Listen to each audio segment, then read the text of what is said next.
All right, folks, welcome to this week's Tip Tuesday. For this week, I'm going to show you how to quarter a deer, or quarter anything, quite honestly. The only thing they don't do this on is like giraffes. Giraffes, they do it in thirds and not quarters. But anyhow, this is an axis deer, and all this meat is good. So this deer was shot quartering away. That's why you see red right here. It came out right here. It was a solid copper bullet, a TSX bullet. So it poked a little hole, but it destroyed the heart, literally the top of the heart. So again, this is just the way I do things. You're welcome to do it any way you like, but for those of y'all that don't know, this is how I do it. So the shoulders are real easy. All you're doing right here is you're separating. See, as I'm cutting, I'm turning the scapula away. Yeah, it's a little bloody, but I mean, he was shot. So, but see, the scapula comes right off. Now, if you're gonna hang him, you can just open him up like this and hang him in a walk-in if you want. We'll go ahead and separate that and take it off, but I just wanted to show you. So that it's just like you. Your scapula doesn't really have anything other than ligaments and tendons connecting it to the back of your rib cage. God made these the same way. So again, it's just that, the ligaments and tendons right in there. So all you're doing is cutting this. And again, I don't do any of this with a saw. One knife. It's Ruben Ramos knife. I use this on everything. So get you one good knife, learn how to use it, and it's got to be good. It's got to stay sharp. And when you learn how to use it, it's way easy. So we've got this off. We'll come back. I'm going to hang these up. We'll come back and then we'll show you some more. Okay, so I haven't separated the shoulder yet, but what I did was I cut a little slot in here. I'm just sticking the hook in there. And now I've got something to hang on to.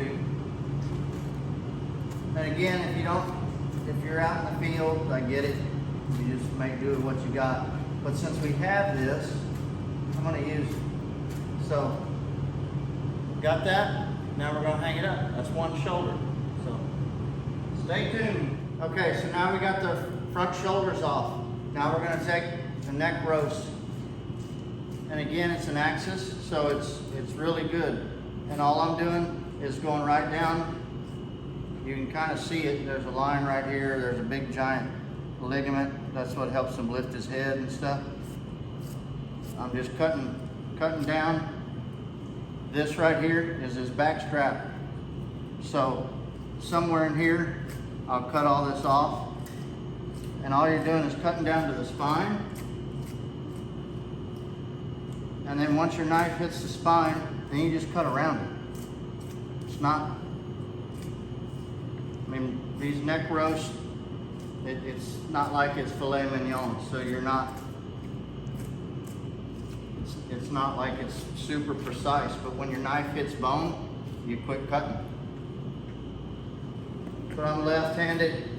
This drives Ruben crazy to see me doing this, but I've done it for so many years. I just do it. I don't even think about it. Again, you're just cutting down to the spine. And then you're pulling all this off.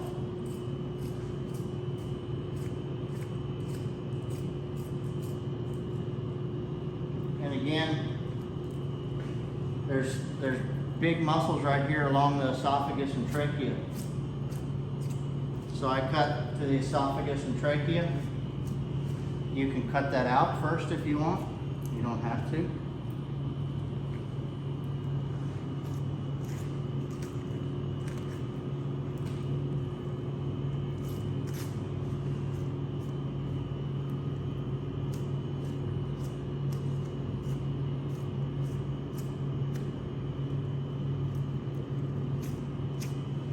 But because of the way that I gutted him, and I got him head up, I'll make another video of that. I got them head up, so I'm working with gravity instead of against it, but I cut way up in there. So this all comes out, throw that away. And then again, you just cut this big giant muscle right here. And if you don't want any of that bloodshot, you don't have to take it. But again, when you're grinding this stuff up, not that big a deal. It'll all clean up, make good sausage or whatever, and the processor will throw away the bad stuff. And you got a big giant hunk of neck roast. That's really good meat to make burger or sausage or whatever. So don't throw that away, especially on an axis. We're getting closer. Stay tuned. All right, so now we're getting ready to take the tenderloins off. So this is all flank meat. It's all good meat. The Hispanics and Mexicans, this was fajitas years ago, and it was cheap meat until all the gringos discovered it, and now it's expensive, and everybody likes it, and it tastes delicious. But you cut all this stuff off, and you don't cut too deep, because your tenderloin's right there. This guy's still pretty fat, so all you're doing is just opening this up. And again, the back strap starts here. So once I get right there, you can see that muscle. That's a different muscle, that's the back strap. So I don't want to cut that. But I'm just peeling this off. And we'll take this off in a second, but what you're doing is you're opening up the cavity so that you can see where the tenderloins are.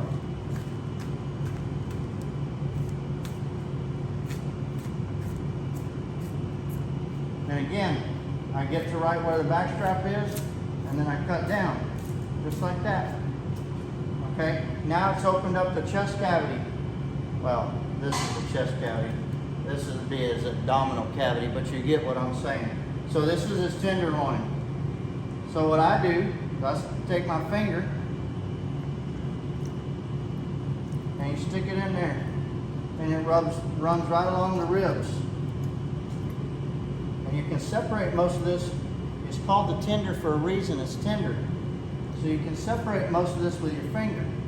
So when your finger's in there, you just take your knife, and again, a lot of people cut it off right here. Well, I don't know about you, but God made my hamstring connect way up inside my pelvis. He did the same thing on these animals. So you go way up in there. I'm not there yet. Keep going. See how high I'm going? I'm going all the way up inside, basically all the way to the top right here, this H bone. And again, most of this was separated by my finger. So then I just run my knife down along the spinal column.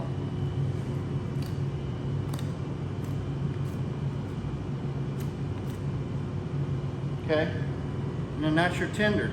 This is not your tender. You can take this. This is your tender. See how big that is? Because I went all the way up to the inside the pelvic bone. This is scraps. You can grind it, or if you got a good dog that's sitting there not getting any stuff, he gets to eat it. So that's how you get your tender off. We'll get the other one, and then we'll get the flank off, and then we'll get the back strap, and then we'll take the hands. Stay tuned, we're getting closer. Okay, we got the tenders off. Now we're gonna take this flank meat off. Again, it's an axis. You don't have to take it if you don't want. These axes that I'm killing on this ranch, they're big. I mean, in pre-rut, they're 225 to 250 live weight. So there's a lot of meat, and you'll see once I get this off of here, you'll understand what I'm talking about. And again, you don't have to take it, but it makes a really good burger, makes good trim for sausage, whatever you want to do.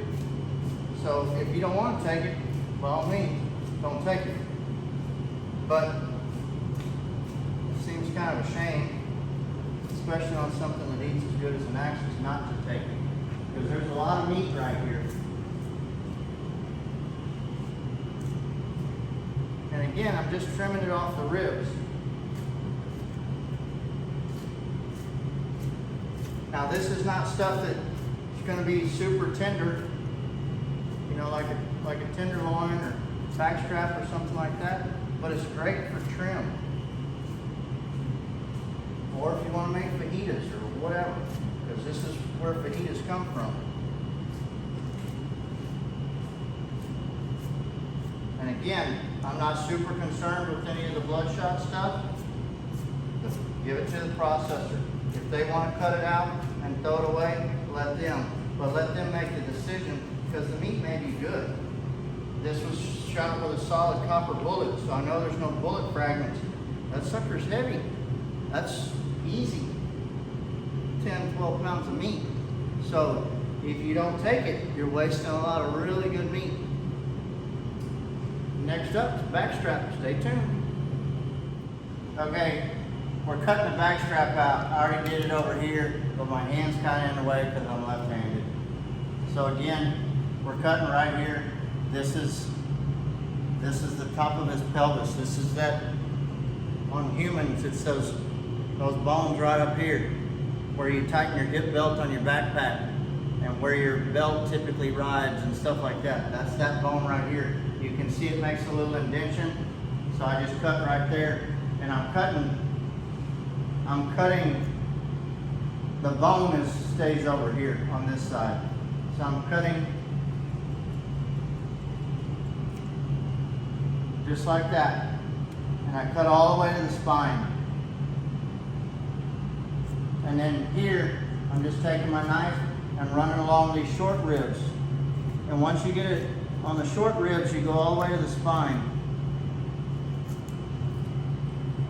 And then you're just kind of peeling it as you go down.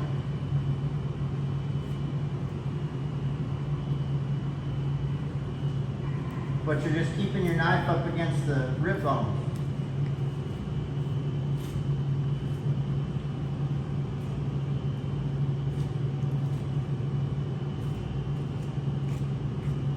And your backstrap, if you cut it out properly, it's big.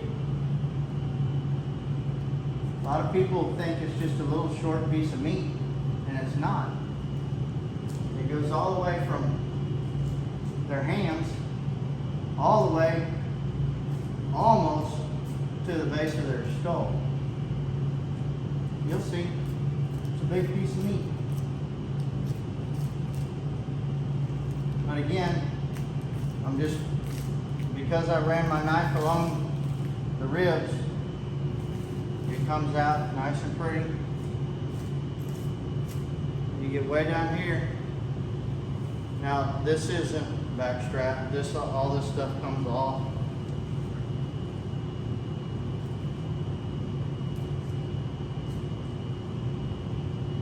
But you can see how big the backstrap is.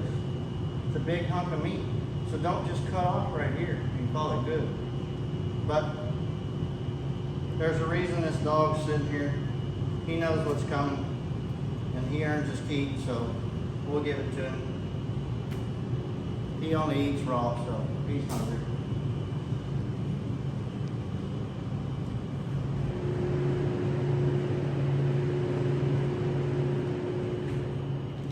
All right, so now I've got the shoulders, the flank, the tenders, the back straps off. So now I'm gonna remove this. I'm gonna remove this part of the carcass from his hands. It just makes it easier for me to work with it. Again, you can use loppers, you can use a sawzall. I'm not that guy. I take my knife, stick it right in here, right in between this joint. Easy peasy. Cuts right through it. We're gonna cut that. We're gonna cut that. And we're gonna come around here. We're gonna cut that. I cut me a handle, like so. I'm gonna lower this.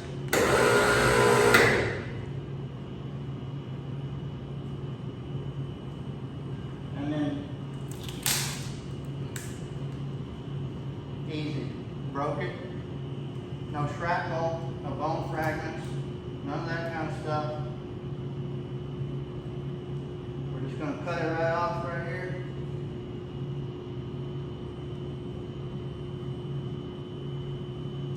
say we are. It's typically a little easier.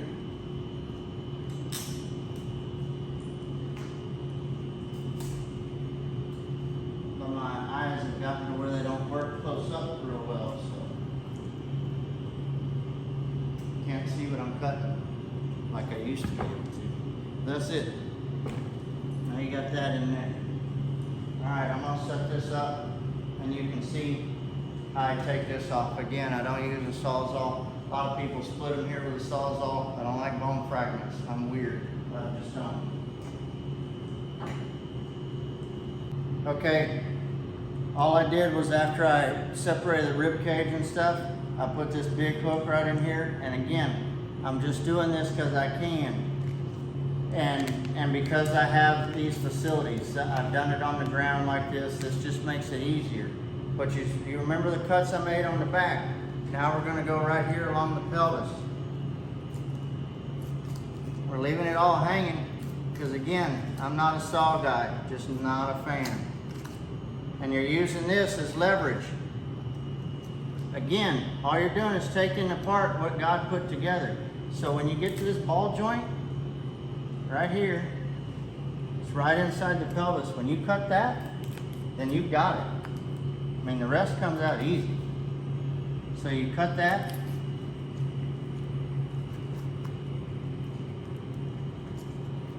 There's a little bone that kind of sticks out back here, so you kind of have to go around it. But once you go around it, because I've already made these cuts in the back, this whole thing comes off real easy. Now, I don't separate it completely yet. Because it's hanging, I use the weight of it over here. Same deal. Now I've got the weight of that over there helping me cut this. And again, when you get down to the ball joint, all you're doing is cutting that big, I don't know what it is, I think it's a ligament inside there. So now you got them both hanging like this. It's way easy.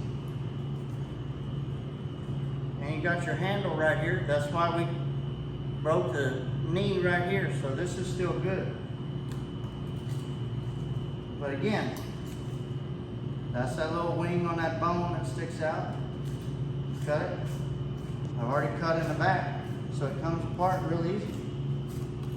You just cut right along that pelvic bone.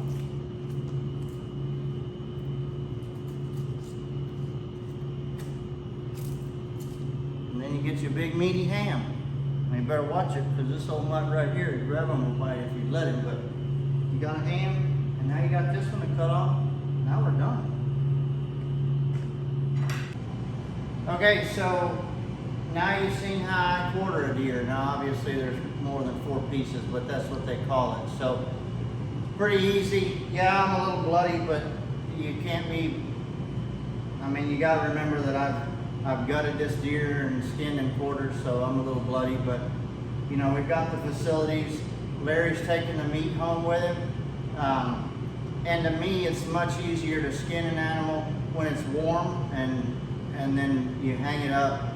You put it in the walk-in cooler, and it gets cold and hard, and the skin kind of sticks to it, and it gets real cold depending on the temperature of your walk-in cooler. And it's way harder to skin after he's cold. So I try and do everything I can, if I have time, when it's warm. Now, when you're deboning meat, because Larry's going to fly home with it, so you got to debone it. So when you're deboning meat, you want the meat cold, and then the meat becomes kind of sticky. But to get it off the animal, get the hide off the animal, and get the meat off the carcass, it's way easier to do it when it's warm. If you want to cut, if you want to quarter it after you've skinned him, that works too. He's cold, doesn't really matter. But he's hanging up, so Larry's going to debone him tomorrow. Hopefully he'll fit in his ice chest and he can fly home with all of it. If not, Gus and I'll have to eat it for him, and we'll be real sad, but we'll struggle through. So anyhow, debone your meat cold, but skin and quarter it warm. hope that helps. If y'all have any questions or if I can help with anything or if you need anything else, just let me know. Y'all take care. Adios.